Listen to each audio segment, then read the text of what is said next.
Okay, in Section 5, let's jump into some of the operational details of on-forwarding, starting with drayage operations for import containers, import ocean containers. Before we jump in here, just as a reminder on the right-hand side, this is how drayage works, certainly at a terminal where a drayman is picking up a container being loaded onto their chassis. With that said, in terms of the destination of import containers that must be drayed to a local facility, there are a number of scenarios. We want to run through these scenarios so we're creating a complete picture of what drayage really does mean. Knowing to where and to whom drayage operations are being conducted, pretty important as it's related to the tail end of an import supply chain. First off, full containers are drayed off a terminal to a beneficial cargo owner's BCO facility, usually a warehouse operation in close proximity to a port. The straight-up importer, the BCO as it's called, has its own facility close to a port, and drayage is done to that facility, typically a warehouse, from which goods are distributed out to customers in the United States. Another scenario in that 3PL outsourced world, our full containers are drayed to a third-party logistics service provider facility that provides warehousing and distribution services to a BCO. In today's day and age, the trend has clearly been to BCOs using third party logistics service providers to do distribution in the U.S. There are still many BCOs that own their own facilities. In both of the scenarios on this slide, we're talking about drayage going from a terminal to a BCO's facility close by a port or a 3PL facility. Continuing on with this destination of import containers in a dray environment, we talked about this in our ocean module, containers that are shipped under an inland point intermodal IPI ocean bill of lading, which are drayed to a rail facility for shipment to an inland destination in the U.S., maybe to a DC in the Midwest, for example. The distinguishing point about an IPI move, as we studied previously, is that the entire move, the ocean freight tied into the intermodal transportation, is all under the same bill of lading. That doesn't change the fact that a container has to be offloaded at a terminal and drayed out to a rail operation. That happens a lot in the United States. Another scenario, going back to our study of less than container load shipping, is consolidated containers that contain cargo from multiple importers that are drayed to a bonded container freight station in the U.S., where each individual shipper, each individual importer within an LCL container has to get their goods cleared through customs. The physical movement from the terminal goes to a bonded CFS, wherefrom, once cleared, goods are ultimately picked up by individual BCOs. That dray, which by definition has to be in bond, is from the terminal to a CFS. Yet another in bond scenario, and we talked about this a bunch, most recently in this module, are containers that are drayed in bond to a foreign trade zone located close to a port. That's also quite common in multiple ports around the country. Some others, and this implies some unpleasantries related to customs clearance, but it happens nonetheless. These are containers that haven't cleared customs and that will be physically inspected by CBP. They have to be drayed to what is typically a third-party bonded warehouse. US CBP usually doesn't operate its own bonded warehouses, especially for inspections. They will contract out with third-party bonded warehouse service providers to do that. This is a situation where, for whatever reason, goods are going to be physically inspected at a third-party facility, usually close by to a port. Those containers have to be drayed, and in this case also in bond because they haven't cleared through customs yet.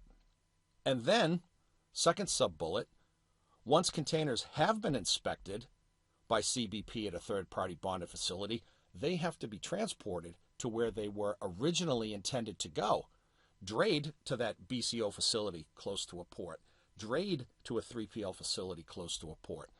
These are all scenarios under which drayage takes place. We as importers, and certainly we as freight forwarders and customs brokers, have to understand all these scenarios and what both the operational and financial implications of those scenarios are. Moving on. Now we're not talking just about where containers have to be drayed, but who are the players in an import operation specific to drayage, and they can change depending on the nature of the transaction. As we see, depending on the nature of the import operation, we can have a number of players that can be involved in drayage.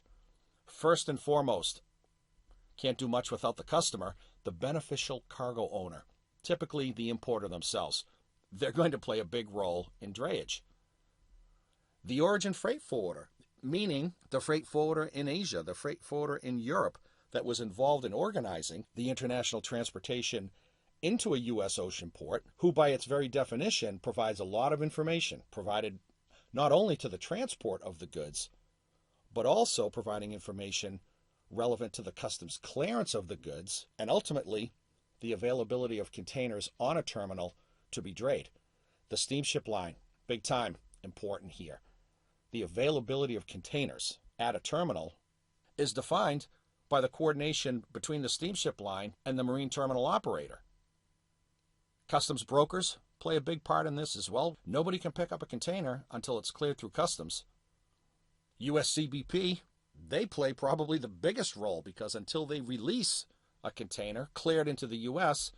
or approve of a dray move under bond, there's not much to talk about.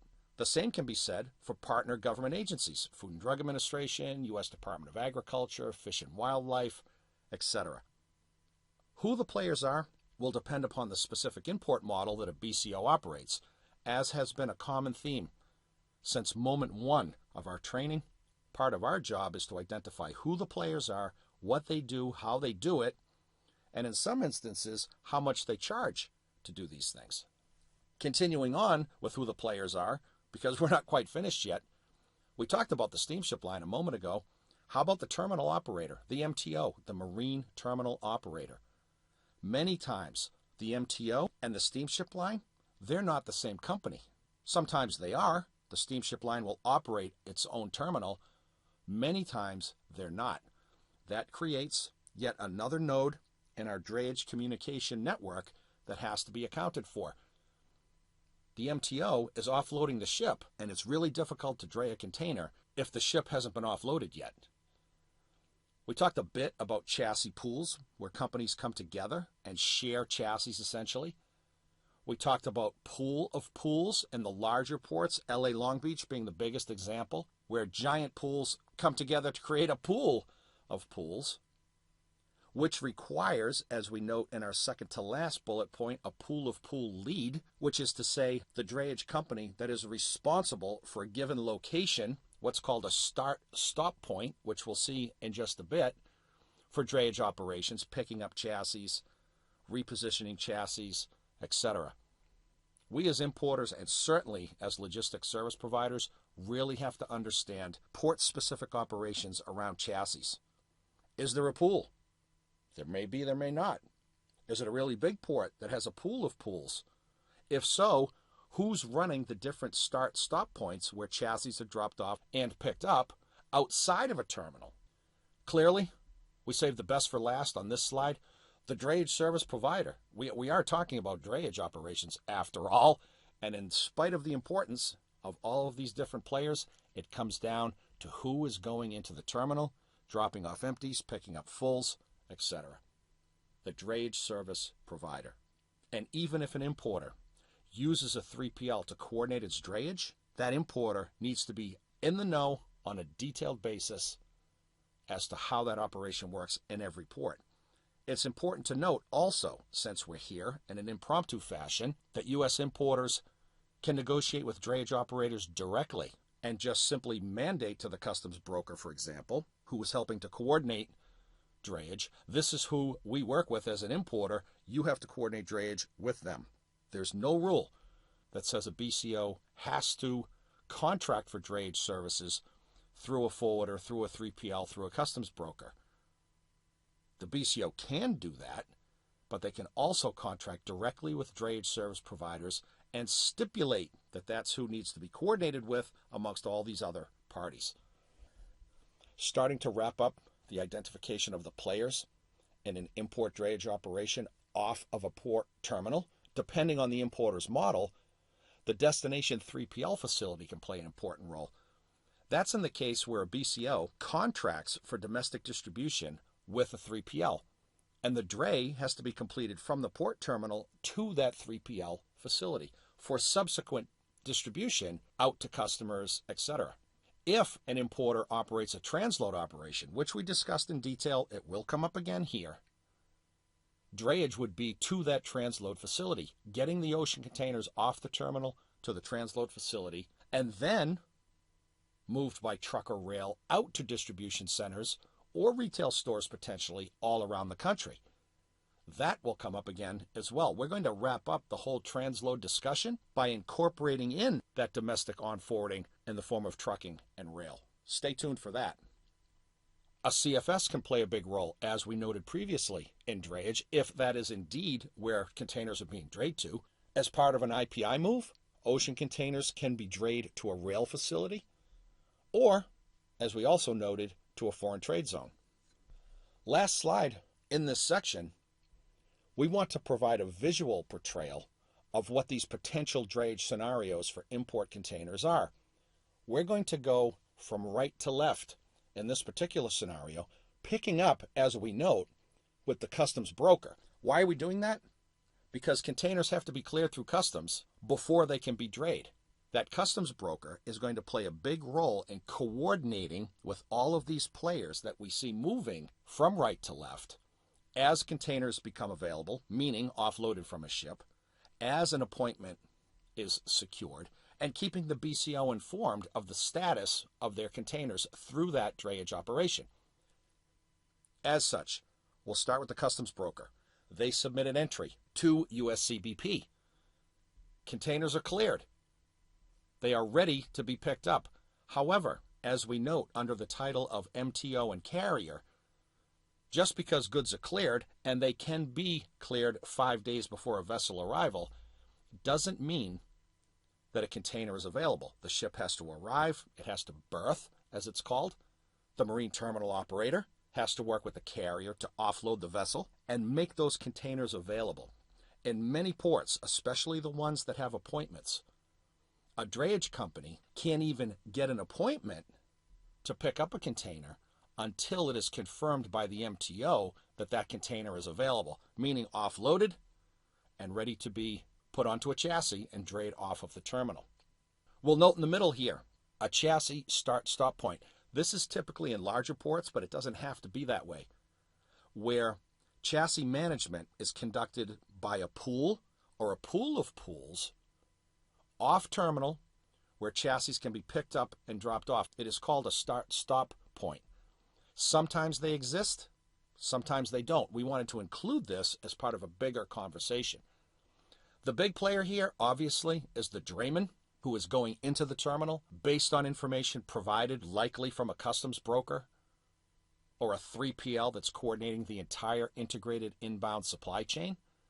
Getting information about, yes, goods are cleared through customs. Yes, a container is available. Yes, an appointment can be made, if required, at a given terminal. To go in, hopefully drop off an empty, because that's what draymen are all about, and pick up a full. So that dray person always has a container, be it full or empty, connected to their power unit. The coordination in an import environment of the drop-off of empty containers and fulls is really important. And sometimes BCOs are under the impression, well, I'm more interested in the full.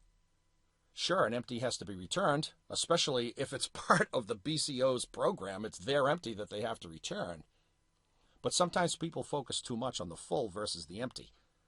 The coordination with the dray person for the drop-off of empties and pickup of fulls has serious timing and cost implications for the BCO. Once a container is picked up, as we noted at the front end of our dray conversation, we have to know where that dray is going to and how far away it is. That will also influence timing, cumulative lead time, and the cost, because the further away a dray destination is, the more expensive it's going to be. We'll note on the left our potential delivery locations. A BCO warehouse, maybe 30, 40 miles off of a port, maybe 5 miles off of a port. We don't know, but it's important to find out. If a BCO is using the services of a third-party warehouse, the dray will be to that third-party warehouse. We have LCL freight deconsolidation. We talked about this, where multiple shippers, multiple importers are in a consolidated container that have to be drayed to a CFS, stripped, and each individual importer has to go through customs and pick up their own merchandise. We also talked about drayage to a foreign trade zone or an off-dock rail operation as part of that IPI setup we've mentioned many times now. This is a pretty good visual representation of much of what we've been talking about. We'll get into each scenario as we move forward. For now, we're going to stop here and come back and talk about the fee structures associated with import drayage services. This will be an important one. They're all important, but the money part is always a little more important. Come back quickly.